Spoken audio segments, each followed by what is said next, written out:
You're listening to the Kirkintilloch Herald, a Q and Review recording service podcast, brought to you by our team of volunteers currently recording from their homes across Scotland.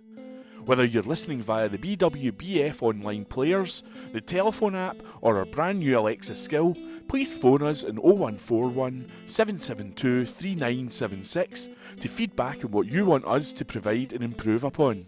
Please also join your family and friends in being our audio ambassadors and share our Facebook, Twitter and Instagram all at Q and Review. That's at symbol CUEANDREVIEW.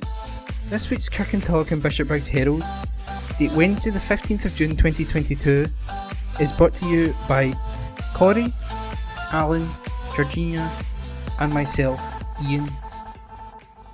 Who is your local hero? Voting opens for community champions who go the extra mile. Spotlight on our High Street Heroes by Liz Gallagher. People across Eastern Bartonshire have been urged to shine a spotlight on the community champions making the area a better place to live.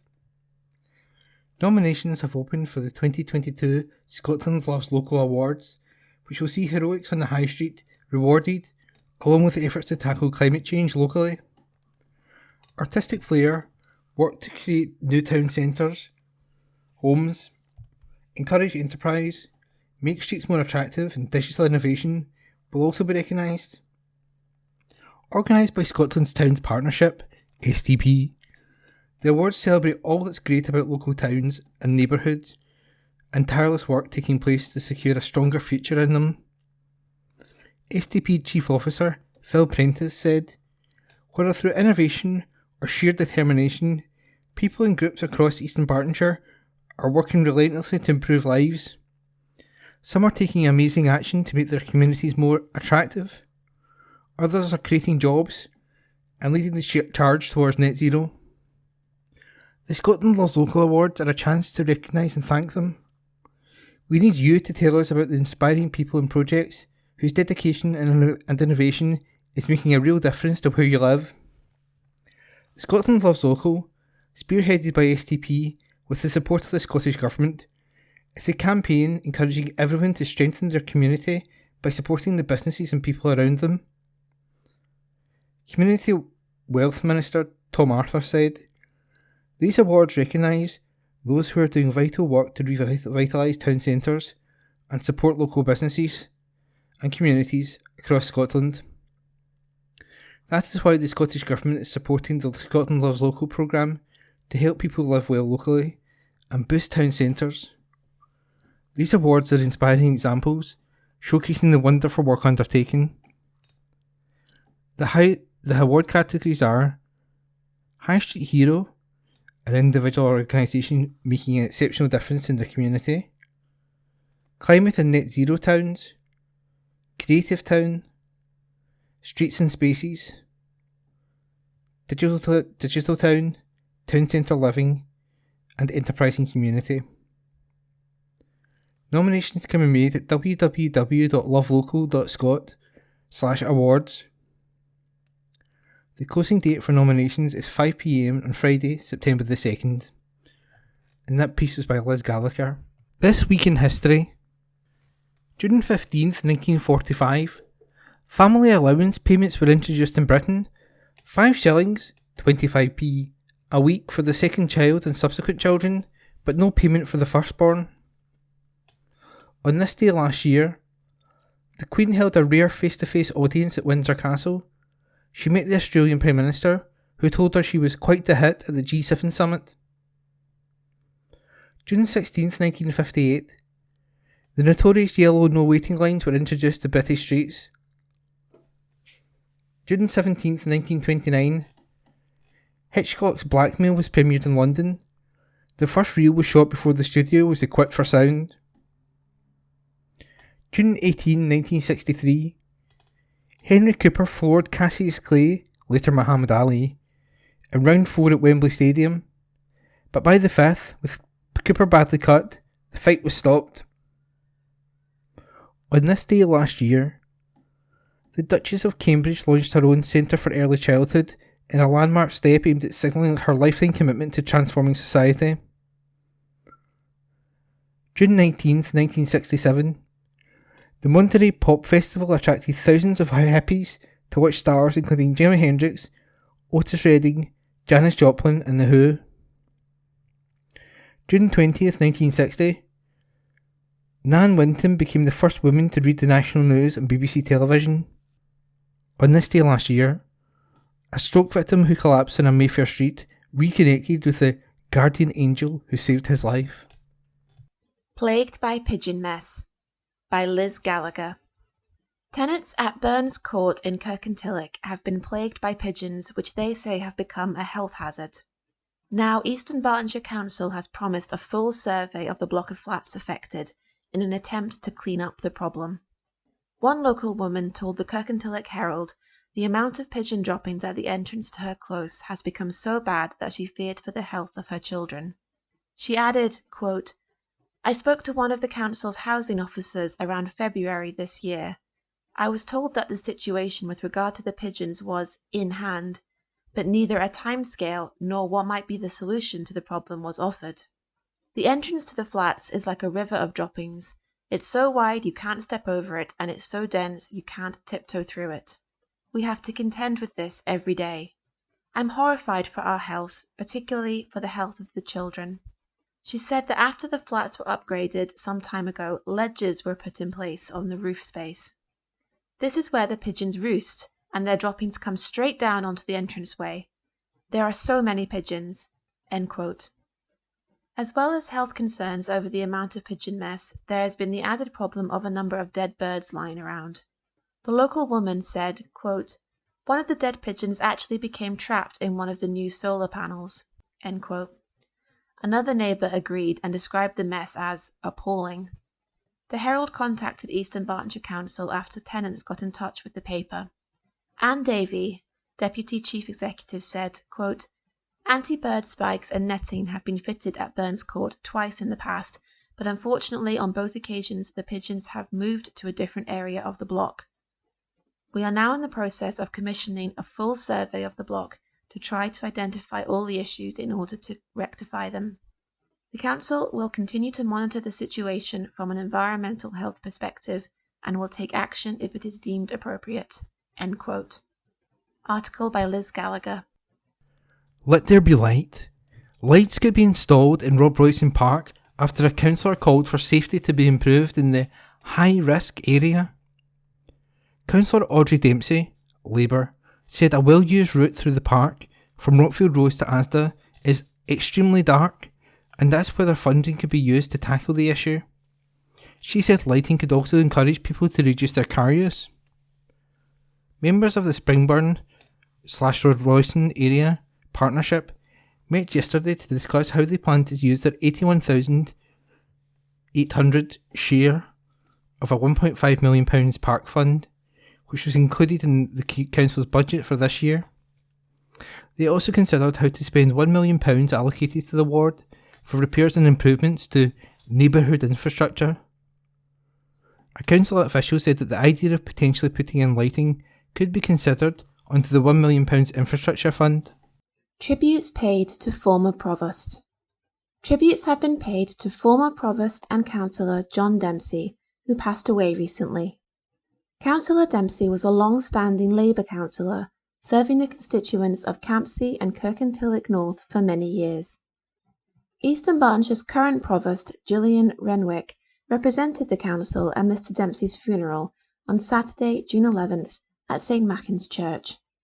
She said, quote, "We were saddened to hear of the death of our former colleague John Dempsey. He was a well-respected and hard-working councillor here in Eastern Bartonshire until his retirement in 2017, and he was proud to serve as provost for the area from 1996 to 2000. Our thoughts are with his family at this difficult time." End quote. Councillor Chief Executive Jerry Corns added, quote, "I would like to pass on my condolences to John's family and friends. It was a privilege to work with John at the council, both in his role as provost and as a senior councillor who was very much respected by the community he represented." End quote. Former local MP Tom Clark said his thoughts and prayers were with Mr Dempsey's friends and family. He added, quote, I had the privilege of working with John when I was MP for Milton of Campsie, Twetcher and East Lennoxtown. He was a model councillor and an excellent provost. His love for East Dunbartonshire was unlimited. The team of John Dempsey and his beloved brother-in-law, Charles Kennedy, was formidable, and they are both a great loss." End quote. MP. Locals hit with unfair costs. East Dunbartonshire residents are paying on average £1,864 a year on energy costs, 31.5% above the level of the energy price cap at the start of 2022. According to local MP Amy Callaghan, out of 408 local authorities across the UK, East Dunbartonshire came out as 18th most expensive. Data from Compare the Market also shows that people across Scotland are paying more on their bills compared to households in England and Wales, despite Scotland generating a disproportionate amount of the UK's electricity supply. UK government figures show that Scotland produced 16.6% of the UK's electricity between 2016 and 2020, while only accounting for 8.2% of the total population.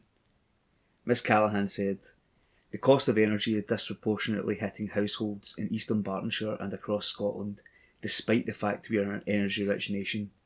This is a direct result of the UK government's mismanagement of energy and a clear reason why we need full powers over energy devolved to Scotland.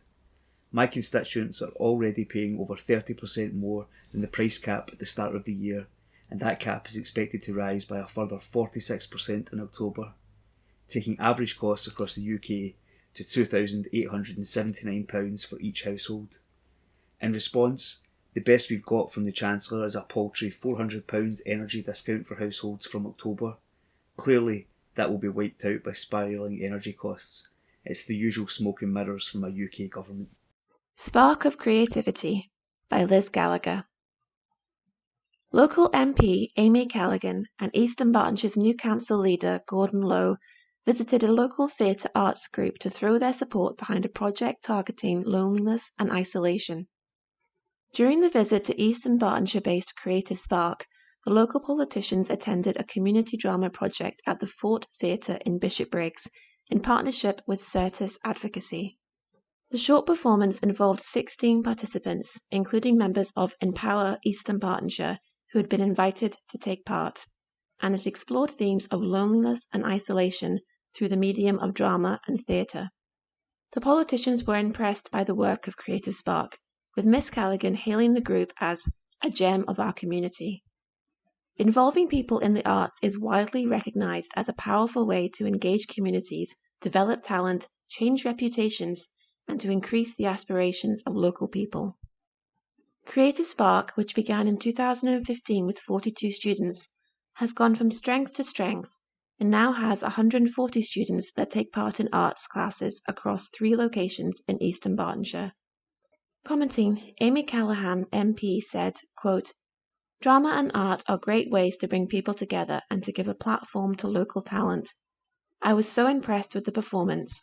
Creative Spark really is a gem of our community.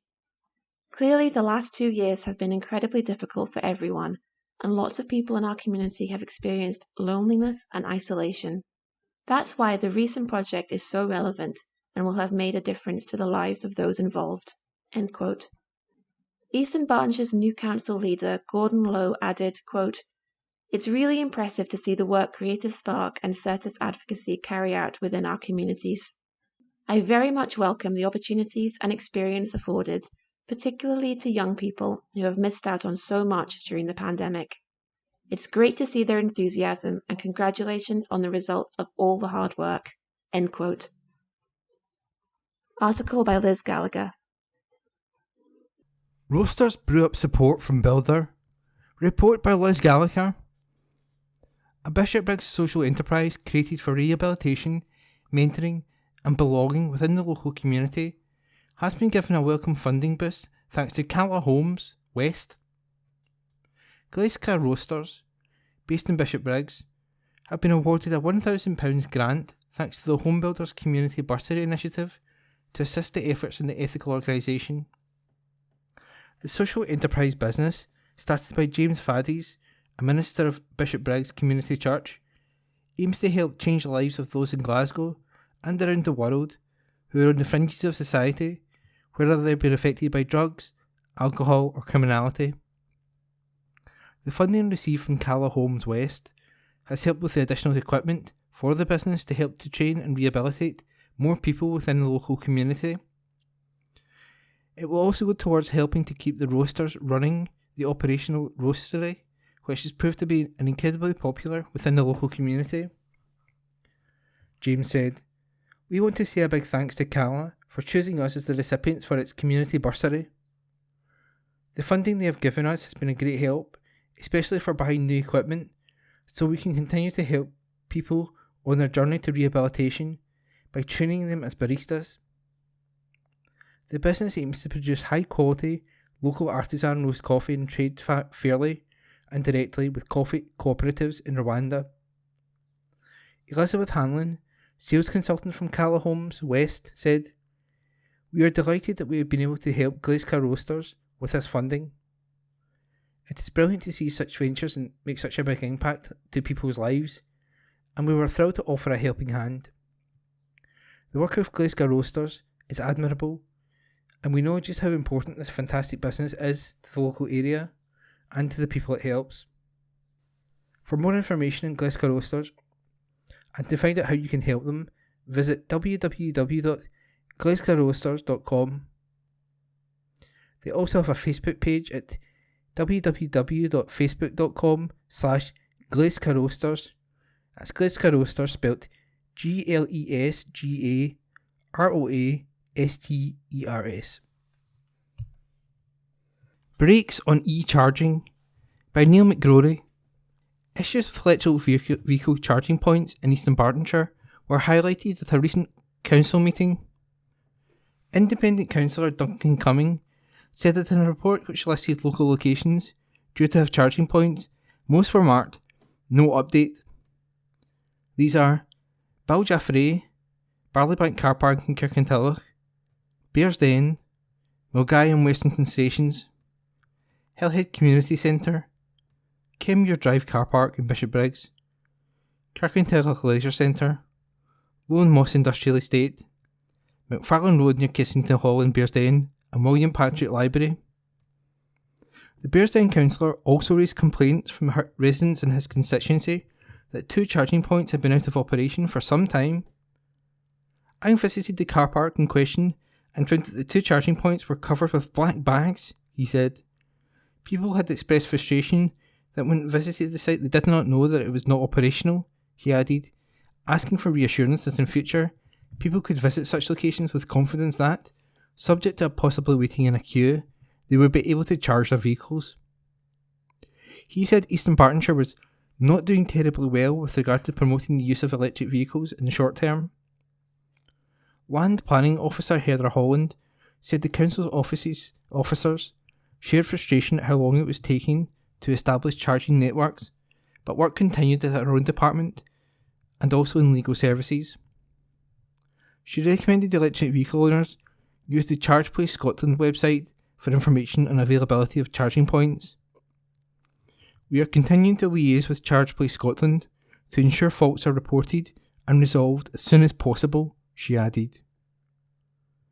She said that the no update tag on those locations listed in the report indicated that these projects had not been brought forward yet, but were listed in the electrical vehicle charging plan, which had been approved by the onset of the COVID-19 pandemic.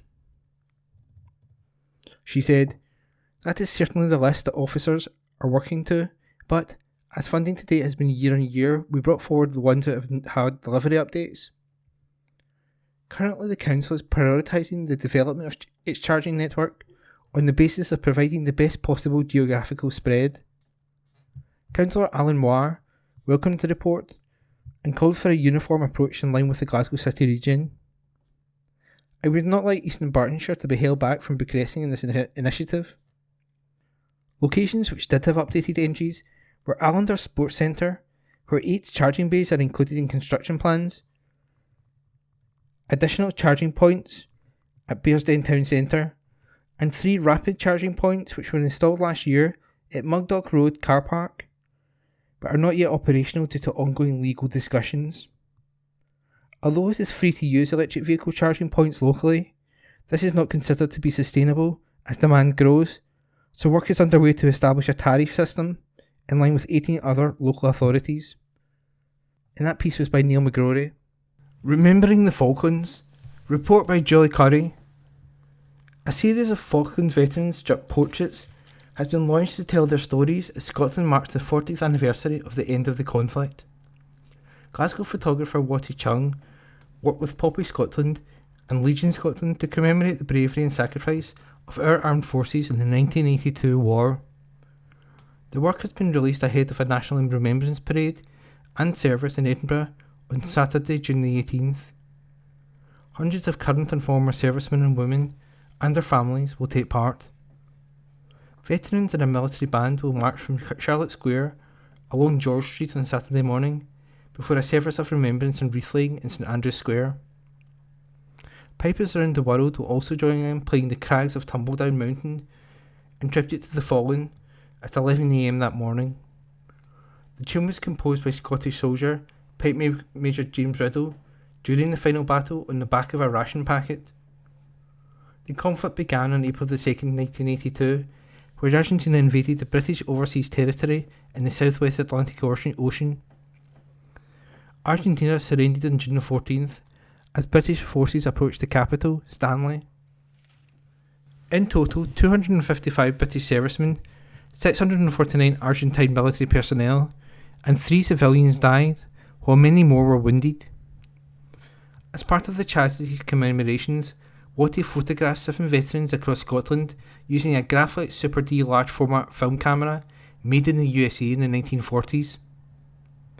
Each one said that the 10-week conflict that impacted the rest of their lives, with many losing close friends and struggling to come to terms with their experiences. Among them is David Cruikshanks from Fife, who, at the age of 17, was the youngest Scot to serve in the Falklands with the Royal Navy. He remembers the constant threat of air attacks, accidentally walking through a minefield, and losing 6 crewmates from his ship, HMS Fearless. Former Scots Guards Donald MacLeod, 63, Willie Urban, 65, and Graham Hopewell, 59, also took part. They were involved in the final battle to take Mount Tumbledown on June the 13th, before the Argentinians surrendered the following day. Graham Walker, 61, Mark Beverstock, 58, and Kenny Duffy, 63, are also featured. Wattie said, "Meeting veterans is always humbling. I don't think they see themselves as heroes, but just ordinary men in extraordinary circumstances, doing a job they were trained to do." Legion Scotland and Poppy Scotland are organising this weekend's commemorative event in partnership with the Armed Forces and the Scottish Government. Dr Claire Armstrong, Legion Scotland Chief Executive, said, "These stunning portraits pay tribute to the incredible efforts and resilience of those who served in the Falklands. They encourage us to reflect on the sacrifices they made 40 years ago and remember those who paid the ultimate price." Event to remember. Legion Scotland and Poppy Scotland are organising this weekend's commemorative event in partnership with the Armed Forces and the Scottish Government. Saturday's parade will start at 10 AM from Charlotte Square, led by the Band of Her Majesty's Royal Marines and the Scots Guard Association Pipes and Drums. The service, read by the Reverend Dr Karen Campbell, will be followed by performances by both military bands, Legion Scotland Sweetheart Amy Hawthorne, Stuart McLean, Juniper 3, and Ellen Oliver. For more information on the commemorative events programme, visit www.poppyscotland.org.uk/Falklands40. New £50 heating benefit for locals. Local SNP MSP Rona Mackay has welcomed the planned introduction of the new low-income winter heating assistance benefit to help people in Strathkelvin and Bearsden and across Scotland pay their energy bills. The support is being introduced by the Scottish Government and will guarantee an annual payment of £50 to around 400,000 low-income households from February 2023. It replaces the UK Government's cold weather payments, which were only triggered during a cold spell of 7 consecutive days below 0 degrees. The new payment from the Scottish Government will provide a reliable, stable, guaranteed payment in winter, no matter the weather.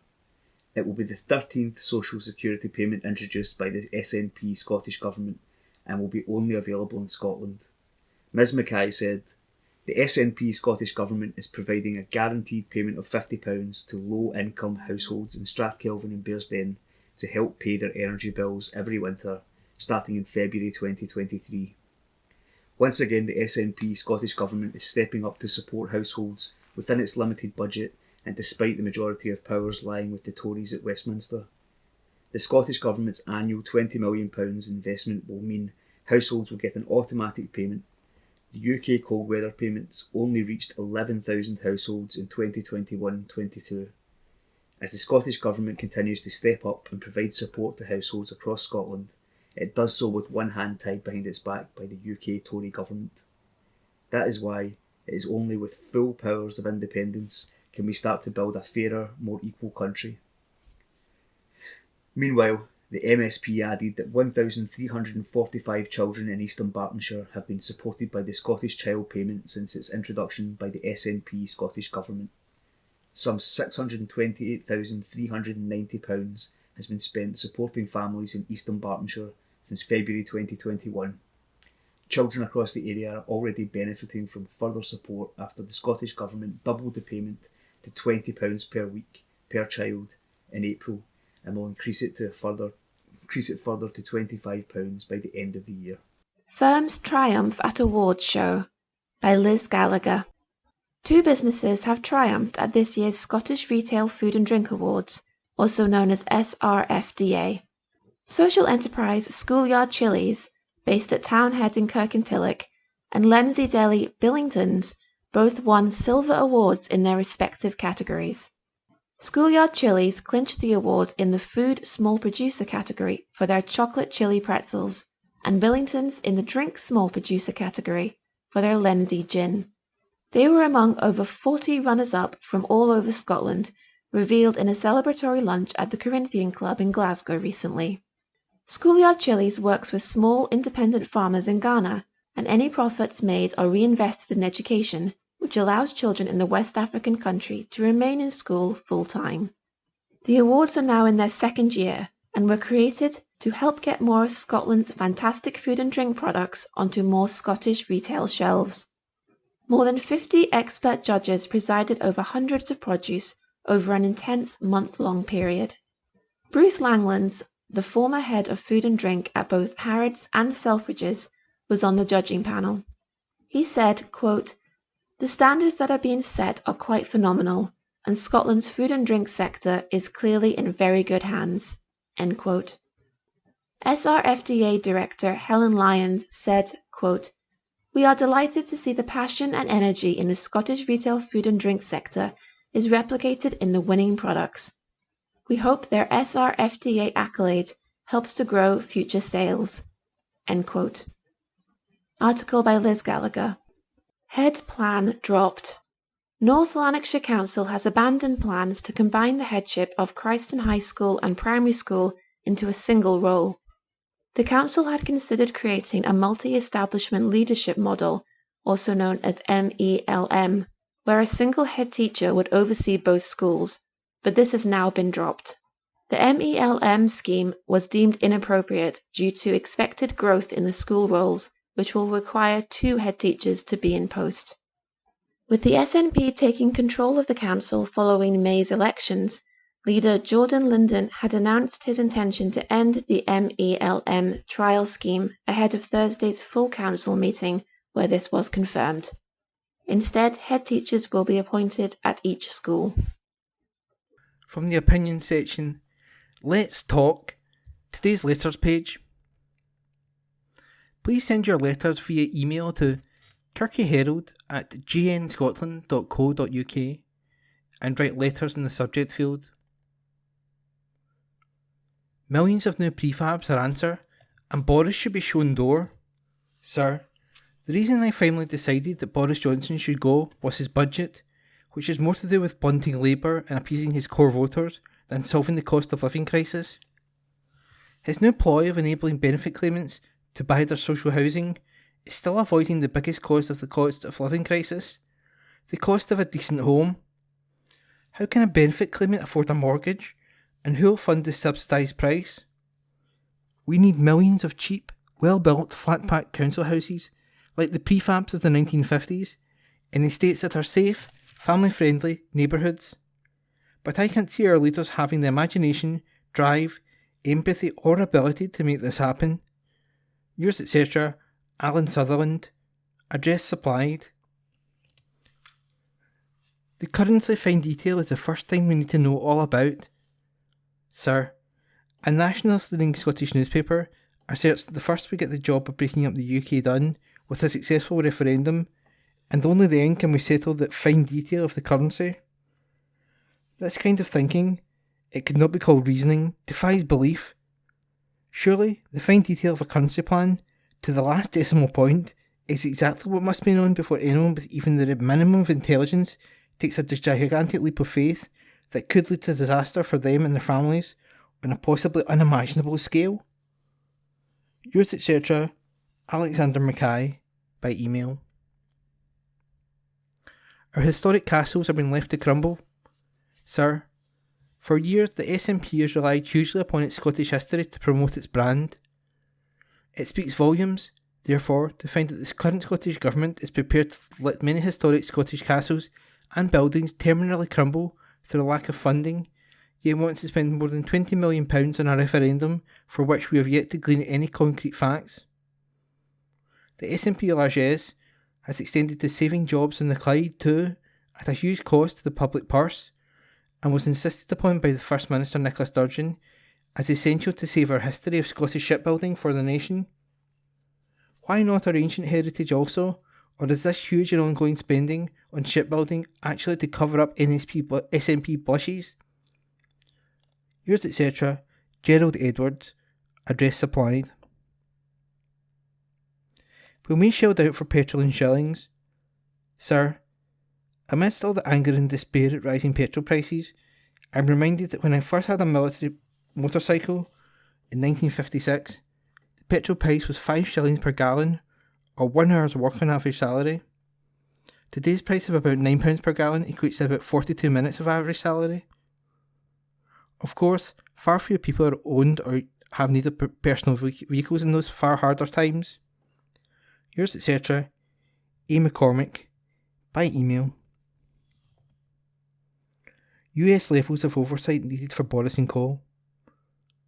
Sir, we may sneer at the Americans for being stupid about guns and electing a man like Donald Trump who tried to overturn a valid election result and encourage a violent attack on the Capitol, but at least there is a full-scale, bipartisan, well-resourced congressional committee that has investigated the insurrection of January the 6th, 2021. They are projecting their findings on major television networks, showing film, witness testimony, and the process will go on for weeks. It is slickly done and should influence voters, even if Trump does not land in jail. There has not been much of the committee proceedings broadcast in UK national media, despite it being totally riveting. In the UK, however, the Prime Minister can, in my opinion, lie in plain sight and mislead Parliament, yet all the investigations by civil servants, police or judiciary can apparently be delayed and ultimately influenced by the Prime Minister or his henchpersons. Yours, etc., Crawford Mackey, by email. And that was Let's Talk, this week's letters page from the Kirkintilloch and Bishopbriggs Herald. Awards to celebrate community efforts. Report by Julie Currie. The 2022 Surf Awards, which celebrate best practice in community regeneration, have been launched by the Scottish Government. The world's oldest surviving music hall in Glasgow, the Britannia Panopticon, was called into service for the announcement. Attended by 50 guests, including presentations from Surf sponsor, Museums Gallery Scotland, and the Scottish Government Regeneration Unit, which formally announced the awards open for applications.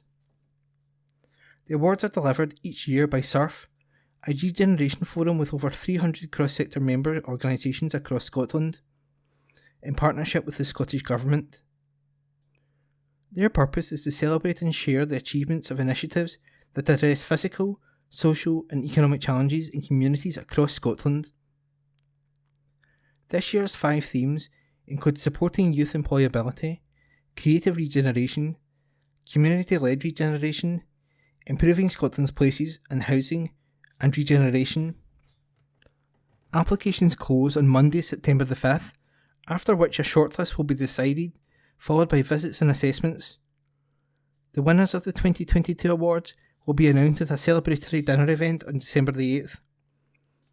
Community Wealth Minister Tom Arthur said, "As we celebrate the 24th year of the SURF Awards, they remain a vital platform for recognising successful community regeneration. The awards showcase the wonderful work undertaken by communities and local partners to make a real difference to people's lives. We're working with SURF to share knowledge of what works in community regeneration and highlight the role that it has to improve the economic, social and environmental well-being of communities." Brian MacDonald, SURF chairman, said, "The SURF Awards represent a way in which communities across Scotland can examine their journey and achievements over the past year to be recognised for their work. I hope communities will consider their own achievements and enter the awards. For an application form and more details, visit www.surf.scot/surf-awards. And that report was by Julie Curry. A mental health crisis for Scotland. Long treatment delays for neurological conditions are having a profound impact and causing a mental health crisis in Scotland. Research by the Neurological Alliance of Scotland found that 37% of adults and 38% of children waited more than a year to get a diagnosis. Most people with a neurological condition are unable to access the mental well-being support they need, according to the findings, while patients said they were often not provided with information about their condition. The report, together for the 1 in 6 findings from the My Neuro survey in Scotland, found that access to specialist nurses is very difficult, while experiences vary between health boards. The Alliance has concluded that urgent action must be taken to deliver care seamlessly between different parts of the health system in Scotland, address the mental health crisis, and better understand the prevalence of neurological conditions. An estimated 1 million people in Scotland live with a neurological condition like cerebral palsy, stroke, dementia, and epilepsy. There are an estimated 600 different conditions, many of which are rare and complex. Alice Struthers, Neurological Alliance of Scotland Programme Director, said, "Action must be taken to deliver care seamlessly between different parts of the health system, address the mental health crisis, and better understand the prevalence of neurological conditions so that we can create a real and positive change." A petition has been launched at https://tinyurl.com/back1in6, calling on ministers to take action. Report lays bare nursing staffing levels. The number of unfilled registered nurse posts in the NHS Scotland continues to grow, increasing pressure on already overworked and exhausted nursing staff. Latest statistics on the nursing workforce, published this week, show that 9.5% of registered nurse posts in Scotland were vacant at March the 31st, a record high. It equates to 4,605 registered posts unfilled, compared to 4,500 at the end of 2021.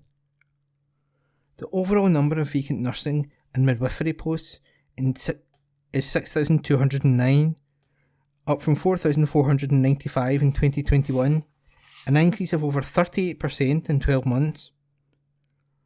Of these vacancies, more than 1,550 have been vacant for 3 months or longer, a rate that has been rising steadily since the end of 2020.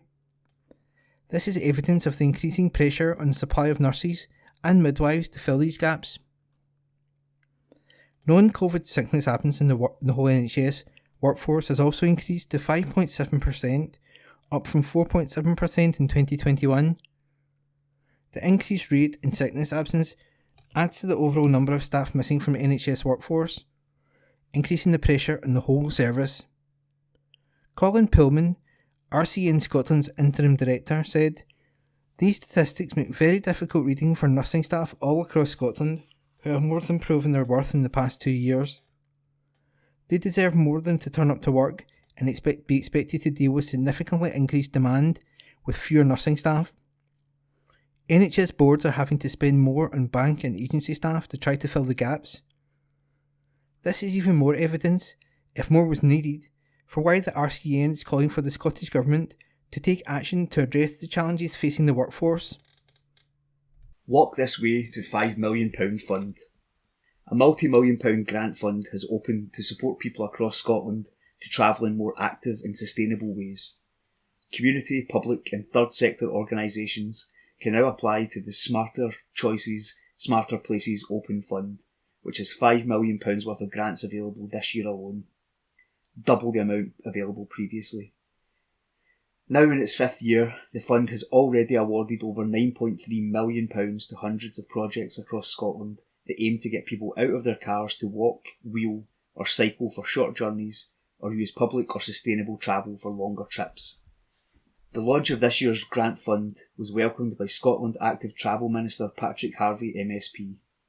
He said, "I'm delighted we have been able to double this year's open fund to £5 million, reflecting both the popularity of the fund and the effectiveness of giving community groups the flexibility to draw down funding and spend as they see fit to deliver initiatives that provide the best value for money in the communities they serve." Managed by national walking charity Paths for All and supported by Transport Scotland since its launch in 2018, the Smarter Choices, Smarter Places Open Fund has supported charities, colleges and universities, social enterprises, third sector organisations, community groups and health and social care partnerships to realise their active travel ambitions. It's funded dozens of new active travel jobs and has boosted hundreds of initiatives, funding everything from information apps to active travel hubs. Kevin Lafferty, Paths for All CEO, said, "We are thrilled to be able to offer £5 million in grants this year to support more people to travel in ways that benefit their health and well-being and helps protect our environment too. It's been incredible to see what has been achieved so far, and we are looking forward to seeing more projects coming forward with new and creative ways to make walking, wheeling, cycling and public transport the natural choice when getting from A to B. For more information, or to apply for a grant of between £5,000 and £50,000, visit www.pathsforall.org.uk/open-fund. District News. Churches. Springfield Cambridge Church. Morning worship on Sunday, June the 19th, will be led by Reverend Iain Taylor and Assistant Minister Rev Edson Duque de Castro at 11 a.m. in the sanctuary. The Sunday School join us for the beginning of the service before continuing with their own activities in the Springfield Hall. The creche will be happy to look after your child, birth to 3 years, in room 2. Morning worship is also being live streamed at the Springfield Cambridge Church YouTube channel. A link to this can be found on the Springfield Cambridge Church website, www.springfieldcambridge.org.uk, and Facebook page, where up-to-date information about events and church organisations can also be found. Tea and coffee is available after the service in the Cameron Hall. Come along and enjoy the fellowship. There will be a vestry hour on Wednesday, June the 15th, from 10 a.m. to 11 a.m. There will be a short weekly service of worship in the Springfield Chapel on Wednesday, June the 15th, from 11:10 a.m. to 11:30 a.m. The June digital edition of The Record, our church magazine, is now available online. The Glasgow City Wind Orchestra is holding a concert in the church on Friday, June the 24th at 7:30 p.m. Tickets are available at the door, £10 adults, £6 concessions. Kirkintilloch Church of God. The usual Sunday Good News service at Regent Hall, Regent Street, remains cancelled for the time being. We are still continuing our Zoom services on Sunday evenings at 6:30 p.m. The speaker this Sunday will be Alex Brown. A warm invitation to everyone who is able to join us on Zoom. Access details for the stream can be obtained by emailing hello@regenthall.org. Coffee Corner is now closed for the summer and will reopen in September. For up-to-date and further information on our services, visit our website on www.regenthall.org. The Bible says, Seek the Lord while he may be found. Call on him while he is near. Isaiah 55 verse 6. Home Church, Lammermoor Road, Kirkintilloch, Glasgow, G66 2AB. Yes, I am the vine, you are the branches. Those who remain in me, and I in them, will produce much fruit. For apart from me, you can do nothing. John 15 verse 5. Sunday, 9:30am, Communion. 10am, Prayer time. 10:30am, Fellowship, tea and coffee available. 11am, Worship service in Children's Church, followed by tea and coffee. Many buses leave Home Church at 6:30pm for the church service at Renfield Centre, Bass Street, Glasgow, at 7pm. All welcome. Thursday, an Alpha course runs on Thursdays in Glasgow at 7:30pm in Renfield Church Centre. Friday, Home Church Youth meet at 6:30pm to 9pm to explore the Bible. One Church, Home Church, 5 locations, Kirkintilloch, Glasgow, North Coast, Northern Ireland, Stornoway and online. A church for all ages. Wednesday, study groups, 6:15pm to 7:15pm for parents and children. Digging Deeper Bible study, discussion groups for adults and young people, all at 7:30pm to 9pm. See Facebook and Instagram for up-to-date information. St James Church, Hilton Road, Bishopbriggs. Rector Reverend Canon Paul Watson, 0141 230 4080. On Saturday, June the 18th, dads and toddlers will be taking place in the church hall from 10:45am. All dads and toddlers are very welcome to come along. Bacon rolls will be provided for the dads. On Sunday, June the 19th, there will be a Sunday club at 10:30am. The church is now open for socially distanced services. Face masks are personal choice. There is a communion service at 11am on Thursday in the chapel, and on Sunday, June the 19th, there are services at 9am and at 10:30am. Everyone is welcome to come along to any of these services. Do stay on for tea or coffee and fellowship afterwards. The Meditation Labyrinth is still available in the car park for a mindful walk around.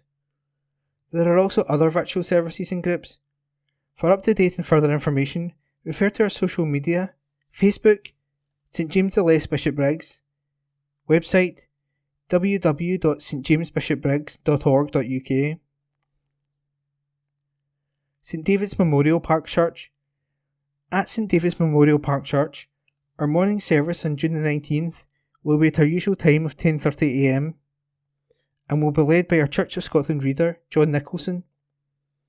During our morning worship, school-aged children will have the opportunity to go through our halls for their own time of fun and learning with jam.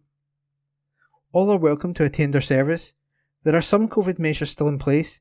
However, the wearing of face masks is not mandatory at this time. We look forward to welcoming you to the church. Our Tuesday lunchtime services have now resumed and take place each Tuesday from 12 noon to 12:30pm. Our next service will be on June 21st. All are welcome to attend. St Mary's Parish Church. The service on Sunday, June the 19th, will begin at 11am, as usual, and will be taken by the Reverend Dr. Ruth Morrison.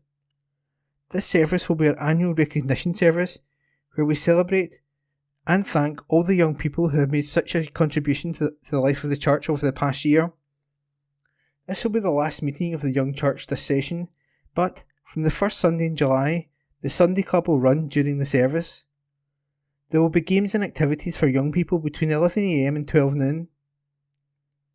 The result of the ballot concerning the nominations for which charities the church will support for the next 3 years will be announced on Sunday, June the 19th.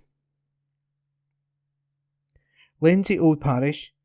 Sunday morning services at 11am, read by Reverend Louise McClements. Thursday Club meets on June the 16th at 2pm in the church hall. Enjoy tea and coffee, and home baking followed by a game of Scrabble, Dominoes, Rummy Cub or Uno. All welcome. Come and Sing Lindsay, our dementia singing group, is on Tuesday, June the 21st at 1:15pm to 2:45pm in the church hall. St Columba's Hillhead Church. St Columba's and Hillhead churches have now been united to form St Columba's Hillhead Church, with services, groups and activities continuing at both sites. Do join us for our Sunday morning service at St Columba's at a new earlier time of 10am or at Hillhead at 11:30am. Tea, coffee and juice will be served after the service at St Columba's and before the service at Hillhead. You are also most welcome to our midweek service held at St Columba's at 10am on a Wednesday. We'd be really glad to have you come join with us. If you can't come to a service in person, you can still connect with us by live stream from St Columba's via www.kirkintillochstcolumbas.org.uk or by searching for St Columba's Kirkintilloch on YouTube. We also have a full programme of events during the week. Please see www.kirkintillochstcolumbas.org.uk for more details. Colston Wellpack Church. Come along to our morning service this Sunday, starting at 11am, led by Reverend Leslie Grieve. Tea and coffee served after the morning service. The Colston Art Club is now closed for the summer season and will recommence later this year in late August 2022. The food bank remains open every Monday and Friday from 2pm till 4pm, and sincere thanks to all those who support this worthwhile cause. As expected, all organisations/groups will be closed or closing for the summer season, and hopefully by the end of August we will be getting back to normal. Follow our church services on Facebook at Colston Wellpack Parish Church, and if you require further information on any of our church activities, please contact Leslie Grieve on 07813 255 052. Milton of Campsie Church. Time to pray is at 7:15pm to 7:55pm on Wednesday. UR Aid, Ukrainian Refugees Aid, welcome packs are now ready for a family coming to live in Milton of Campsie. See the UR Aid donation box in the church. We're also exploring other ways of helping. If you would like to be involved, contact Phyllis on 07582 713 463. Our 500,000 Steps in May challenge for Christian Aid is now over. More than £2,000 has been raised by Father John, Margaret, Phil and Phil, as well as over 500,000 steps have been clocked. Thanks for all the sponsorship. The Just Giving page will close at the end of June. Our house collection envelopes have totalled over £3,000, so huge thanks to all the collectors and all the givers. Go Mad planning is now underway. We're meeting at Eric Liddell on Wednesdays from 8pm till 9pm. Please join us. We need help with Musimy crafts and Moonism related prayer journey. Please see Phyllis for more info. 07583 713 463. Scripture Union Camp, led by Julie, our minister, will be held this year at Govan Park during the first week of the school holidays. It's for Primary 6, Primary 7 and Secondary 1, an opportunity not to be missed, and generously subsidised by the church. Contact Julie for more info or text Phyllis on 07582 713 463. Go Mad takes place in Milton of Campsie from July the 31st to August the 11th. Look out for more details. Kenmure Parish Church. We look forward to the return of Reverend Morris Dutch to lead us in our Sunday morning service beginning at 11am. This will be followed by prize giving for our junior church. A time of fellowship, teas and coffees will follow in the hall. Seating restrictions and the need to wear masks while at worship have finally been removed. However, for those who would still prefer to be socially spaced, we are reserving the pews on the right hand side. The wearing of masks will leave to personal choice throughout the sanctuary. The service will be live streamed on YouTube and can be found by searching for Kenmure Bishopbriggs. Details of all our groups that are currently running may be found on website kenmure-church.co.uk. To find us on Facebook, just search for Kenmure Parish Church. If you would like to join our WhatsApp group or receive the Bible studies from ABC, then email us at kenmurechurch@icloud.com. Lenzie Union Parish Church. Sunday worship on June 19 will be led by Reverend Dan Carmichael at 11 a.m. in the church. A live stream of the service is available on YouTube via our website. Sunday chat is at 12:30 p.m. on Zoom. Face coverings are now no longer required in church services, though face coverings should continue to be worn in the two areas where 1 metre social distancing remains. The Meeting Place coffee shop is open on Wednesdays 10 a.m. until 11:30 a.m. in the new hall. Meet your friends and enjoy a chat over a cup of tea or coffee. Everyone, from the very young to the young at heart, is welcome to join us, where we also have a good selection of greetings cards and second-hand books for sale. The coffee pot is open on Fridays 10 a.m. until 11:30 a.m. in the new hall for teas, coffee and chat. Lenzie, Church of Scotland Joint Summer Services. July 3rd, 10th and 17th at Lenzie Old Parish Church, led by Reverend Louise McClemens, and July the 24th, 31st and August the 7th at Lenzie Union Parish Church, led by Reverend Dan Carmichael. All services start at 11 a.m. Join in the Praise in the Park. Kirkintilloch and Lenzie churches together are hosting Praise in the Park on Sunday, June the 19th. This joyful event starts at 7 p.m. in Peel Park, Kirkintilloch. Do come and join us for some community singing of well-known hymns, ably accompanied by members of Kirkintilloch Kelvin Brass. Refreshments will be served afterwards in St Ninian's Church Hall. Bring your own seat or blanket. All very welcome. Let us hope for fine weather. For more information about St Columba's Church of Scotland, visit www.kirkintillochstcolumbas.org.uk, and for details about Lenzie churches, visit www.lenzieunion.org. Animals. In celebration of the nation's cats, Royal Mail cat stamps. Royal Mail has launched the perfect new set of 8 stamps featuring beautiful images of cats doing what they do best. The image shows cats grooming, stalking, playing, sleeping, staring, being on alert, being curious and stretching.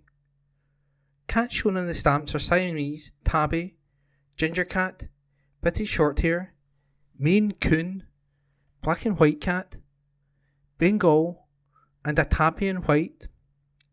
The cats include a mix of pedigree breeds and moggies, representing some of the most popular owned cats in the UK. Each is then shown on the stamps in characteristic behaviour. Royal Mail worked with author and animal expert Tamsin Pickerel, author of The Grace of the Cat, an illustrated history, on the stamp issue. It is thought that cats were first domesticated around 10,000 years ago in the Middle East. This coincided with the establishment of settlements and farming and the subsequent rise of the rodent. The earliest evidence of the human-cat relationship is a grave in Cyprus of an adult human and a kitten carefully placed together, thought to date from around 9,500 years ago. The Middle Ages in Europe was a dark period for the cat. As Christianity rose, their links to pagan religions and misplaced associations with magic and witchcraft saw them being systematically culled. Unsurprisingly, there was simultaneously a huge increase in rat-borne plagues, culminating in the Black Death, which is thought to have killed up to 60% of Europe's population. By the time of the inaugural cat shows in London's Crystal Palace in 1871, there were Russian Blues, Abyssinians, Persians, Siamese and Angoras in the country, alongside British Shorthair and Manx. The show proved a great success and was followed closely by the establishment of a number of cat clubs and, finally, in 1910, by the Governing Council of the Cat Fancy, GCCF, which took over as the sole registry for purebred cats in Britain. David Gold, Director External Affairs and Policy, Royal Mail, said, "These beautiful stamps showing cats being cats show why, as a nation, we are besotted with them. Their enchanting, independent and quirky ways are perfectly captured in these images that all animal lovers will adore." School age grant. Families are being urged to check whether they're eligible to apply for the Best Start Grant School age payment, as applications open for children old enough to start primary school. This one-off payment of £267.65 is to help at a key stage in a child's life and can be used for anything from a new pair of shoes to books or arts and craft materials. Best Start Grant School age payment is available to families who get universal credit, tax credits, or certain benefits with children born between March the 1st, 2017 and February the 28th, 2018. Parents who have deferred their child's entry to school from August 2022 to August 2023, or those who are homeschooling, should still apply before the 28th of February 2023, or they will lose out on their payment. There is no cap on the number of children in a household who can get this payment. Minister for Social Security, Ben McPherson, said, "When a child is due to start school, it comes with additional costs, and so I would encourage parents and carers to check if you are eligible and, if so, to apply for our Best Start Grant School age payment. Visit mygov.scot/beststart or call 0800 182 2222 to find out more or apply. That's 0800 182 2222. Family announcements. Deaths. May Ellis. Peacefully at Mavis Bank Care Home on May 30th, 2022. May, much loved mum of Julia, Jill, Nana May of Callum, Ellis, Dan and India, great-grandmother of Arlo and Isabella May. Funeral service at Springfield Cambridge Church, Bishopbriggs, on Friday, June 17th at 11:45am. Thereafter to Glasgow Crematorium for 12:45pm. Hayden, Brenda Joyce. Peacefully at Dumfries and Galloway Royal Infirmary on Friday, June 3rd, 2022. Brenda Joyce, aged 87 years. Beloved wife of David, mother of John, Susan, Mandy, and loving grandma of Nicola, Andrew, Kieran, Charisse, and Hayden. Funeral service will take place at Rockinloch Crematorium, Colin, Dumfries, on Tuesday, June 28th, 2022, at 11am, to which all friends are respectfully invited to attend. Family flowers only, and at the request of the family, black not to be worn. Donations if desired to Macmillan Cancer Care. Night, Muriel. Passed away peacefully after a short illness at Ayr Hospital on June 2nd, 2022. Surrounded by her family, Muriel, beloved wife of late William, mother of Eric, Shirley and Hazel, and much-loved grandmother to Lorraine, Jennifer and Fiona. Muriel was the heart of the family and will always be remembered and greatly missed. In Memoriam. Agnes Dickinson. Cherished memories of Mum, who passed away on June 15th, 2014. Treasured forever of love and happiness shared together. From the family, kiss kiss. Planning notices. Eastern Bartonshire Council public notices. The Eastern Bartonshire Council, Haston Road, Kirkintilloch, temporary closure, Order 2022.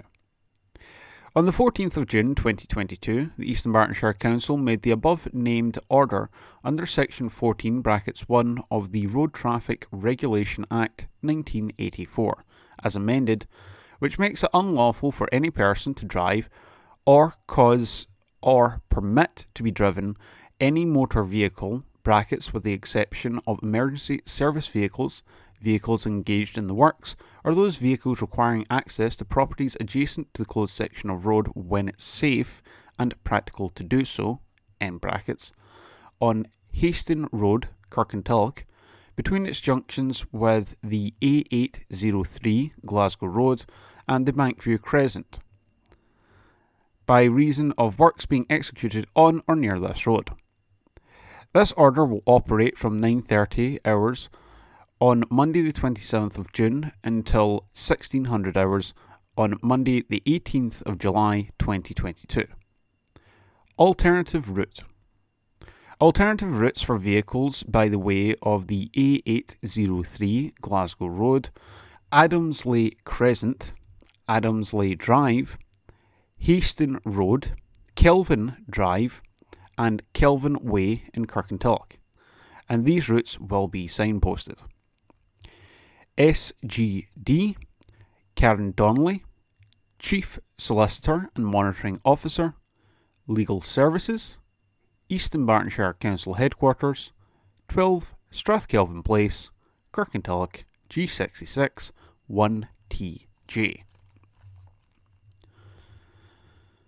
East Bartonshire Council, Mugduck Country Park Joint Committee and Accounts for Charities where East Bartonshire Council is the sole trustee.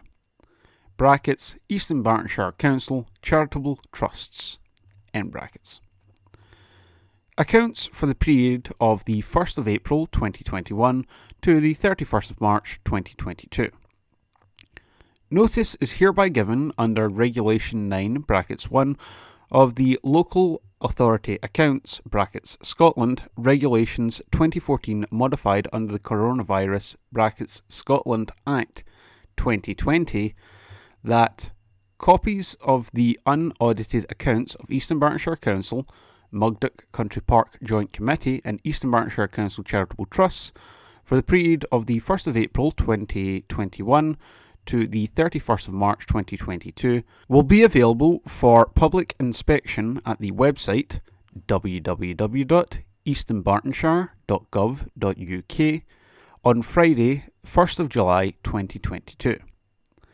Under the 2014 regulations, any person interested may inspect a copy of the abstracts of the accounts to be audited, all books, deeds, contracts, bills, vouchers and receipts related thereto.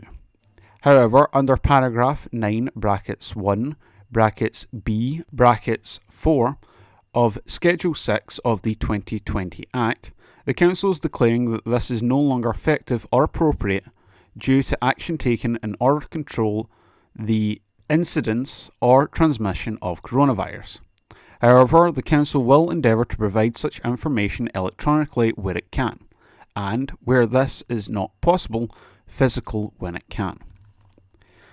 Any person interested may object to the accounts or to any part of those accounts, no later than 21st of July 2022, by sending their objection by email together with a statement on the grounds thereof, to the Auditor, Audit Scotland, for the attention of Fiona Mitchell Knight, FCA, brackets Audit Director, at fmitchell-knight, that's KNIGHT, at audit-scotland.gov.uk. And objections in relation to the accounts of Mugduck Country Park and East Bartonshire Council's charitable trusts should be marked for the attention of Peter Lindsay, CPFA, brackets Senior Audit Manager, at P. Lindsay, that's PLINDSAY, at audit-scotland.gov.uk, and sending a copy of that objection and statement to East Bartonshire Council for the attention of Jamie Robertson, Chief Financial Officer, by email to customerservices@easternbarton.gov.uk. The Auditor shall, if requested by the person objecting, the authority, or by any officer of the authority who may be concerned, afford to that person or authority or officer, as the case may be, an opportunity of appearing before and being heard by the Auditor with respect to that objection, and any such person or officer may so appear and be heard either personally or by a representative. Provision is also made in the 2020 Act Schedule 6 paragraph 8.2 for the Council to postpone the publication of its audited accounts. The Council is therefore making use of this provisions and giving notice of the delay. The audited accounts will be published as soon as reasonably practical, and no later than the 30th of August 2021. Those who wish to view annual accounts should make the request by telephone on 0300 123 4510 or by email to customerservices@eastonbarton.gov.uk.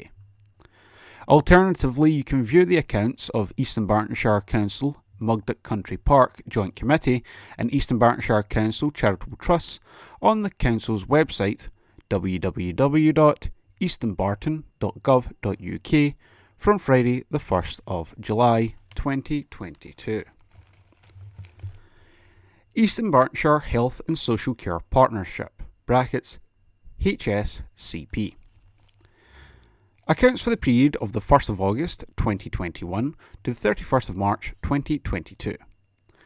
Notice is hereby given under Regulation 9 (1) of the Local Authority Accounts Scotland Regulations 2014 modified under the Coronavirus Scotland Act 2020 that copies of the unaudited accounts of Eastern Bartonshire's Health and Social Care Partnership (HSCP) for the period of the 1st of April 2021 to the 31st of March 2022 will be available for public inspection at the website www.easternbarton.gov.uk/health-social-care/social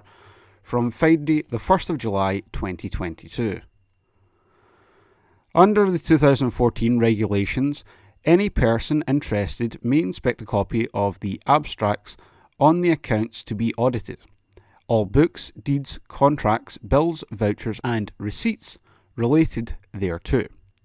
However, under paragraph 9 (1) B4 of Schedule 6 of the 2020 Act, the HSCP is declaring that this is no longer effective or appropriate due to action taken in order to control the instance or transmission of coronavirus. However, the HSCP will endeavour to provide any information electronically where it can, and, where this is not possible, physically where it can. Any person interested may object to the accounts or to any part of those accounts, no later than the 21st of July 2022, by sending their objection by email, together with a statement on the grounds thereof, to the Auditor, Audit Scotland, for the attention of Fiona Mitchell-Knight, FCA, Audit Director, at fmitchell, that's FMITCHELL -Knight, which is KNIGHT, at audit-scotland.gov.uk. The Auditor shall, if requested by the person objecting, the authority or any officer of the authority who may be concerned, afford to that person or authority or officer, as the case may be, an opportunity appearing before and being heard by the Auditor with respect to that objection, and any such person or officer may so appear and be heard either personally or by a representative. Provision is also made in the 2020 Act (Schedule 6 paragraph 8.2) of the HSCP to postpone the publication of its audited accounts. The HSCP is therefore making use of this provisions and giving notice of the delay. The audited accounts will be published as soon as reasonably practical and no later than the 31st of October 2022. Those who wish to view the annual accounts should make their request by email to Campbell2 at ggc.scot.nhs.uk. Alternatively, you can view the accounts of East Dunbartonshire Health and Social Care Partnership at the HSCP's website, www.eastdunbarton.gov.uk/health-and-social-care.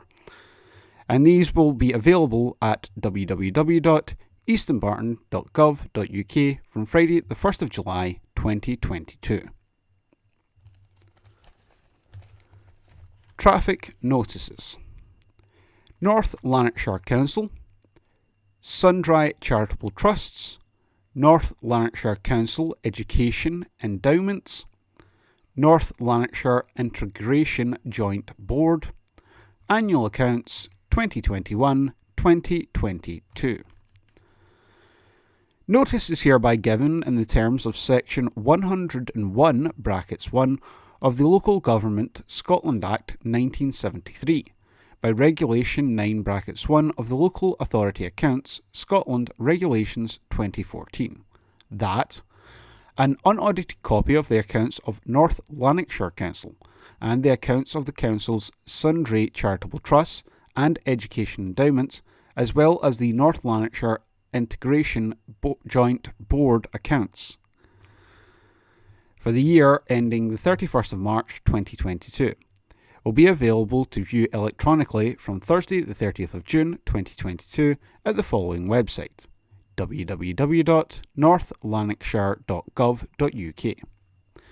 The annual account shall be open to inspection free of charge by any person interested between Friday the 1st of July 2022 and Thursday the 21st of July 2022, inclusive. All such persons interested may inspect the unaudited accounts and all books, deeds, contracts, bills, vouchers and receipts relating thereto, and make copies of all or any of the accounts and those other documents. This can be done in person during office hours, Monday to Friday, or otherwise requested by email to annualaccounts@northlan.gov.uk. Any person interested may make objections to the accounts or any part thereof, together with a statement of the grounds of complaint to the Council's Auditor, Mr. Brian Howarth, Audit Director, Audit Services, by email to bhowarth, that's BHOWARTH, at audit-scotland.gov.uk. Brackets North Lanarkshire Council and North Lanarkshire to P. Murray at audit-scotland.gov.uk. That's PMURRAY. Education endowments and sundry, the officer concerned, and to the Chief Executive of North Lanarkshire Council within 21 days of the accounts being first available to public inspection. Any person who makes any such objection has the right to appear before and be heard by the auditors, Audit Scotland, either personally or by a representative, with respect to that objection. The format of any such hearing would be at the choice of the objector, either conducted in person or remotely using appropriate electronic communication. The names and charitable numbers of the Council's educational endowments and sundry trusts are as follows. North Lanarkshire Council Education Endowments, SC028079. J.C. McNaught Poor Children's Holiday Fund, SC019426. Des Murray, Chief Executive, northlanarkshire.gov.uk. Tennis Club celebrates 60. An article by Iain McLean. A special year is in store for members of Bishopbriggs Tennis Club as they celebrate the club's 60th anniversary. Situated in the heart of Bishopbriggs, the club is still strong despite the trials and tribulations sport has suffered over the past 2 years due to the COVID pandemic. Bishopbriggs Tennis Club is regarded as a friendly, vibrant club with over 120 members and a large junior coaching programme. It has 3 clay courts, which are open for play from April to October each year, and continues to offer members coaching during the winter months at Hunters Hill Sports Centre. The club was formed in 1962 and has always prided itself on an open, friendly and relaxed attitude. The committee is made up of passionate volunteers who all think tennis is fun and should be played that way. The senior teams compete in West of Scotland League Cup competitions, and there is a growing adult beginners coaching programme, which is led by coach James Tho. An LTA accredited coach, his aim is to provide fun, useful and effective coaching for all levels and ages at Bishopbriggs. This goal is to grow the coaching programme and help others fall in love with tennis as he has. He tries to make sessions fun, memorable and productive, and has received great feedback from all who have taken part. There is a strong social aspect to the club, with club events such as the annual Charity Shield and the Wimbledon Social.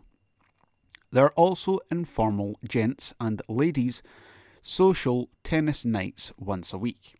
And for those who are competitive with the club in the West of Scotland Tennis Association Doubles League and have 2 gents teams and 2 ladies teams. Club President Jackie Martin said, "We are incredibly excited to celebrate our 60th anniversary year. Bishopbriggs Tennis Club is a proud local club catering for our community from young children right through to senior leagues and coaching for all ages. We're also looking to welcome new members, and for anyone interested, please get in touch. For more details, visit the club website at www.bishopbriggsstc.com. That article written by Iain McLean. Amy signs up for City Switch. Glasgow City have made their first signing of the summer transfer window by snapping up Scotland international Amy Muir. The defender joins the Petershill-based club from Hibernian, where she has been playing since the summer of 2019, and will wear the number 3 shirt next season. The 22-year-old has won Scotland cap to her name when she featured against Northern Ireland in the Pintar Cup, along with numerous appearances at under-19 level. Muir featured for Hibernian in the UEFA Women's Championship League in 2019, and was part of the Leith side squad that met City in the 2019 Scottish Cup final. She said, quote, "I'm delighted to have signed with Glasgow City. I'm looking forward to getting started this pre-season with the team and be a part of the continued success the club has had both domestically and in the Championship League." Head coach Aileen Gleeson said, quote, "I'm delighted that Amy has chosen to join the Glasgow City side.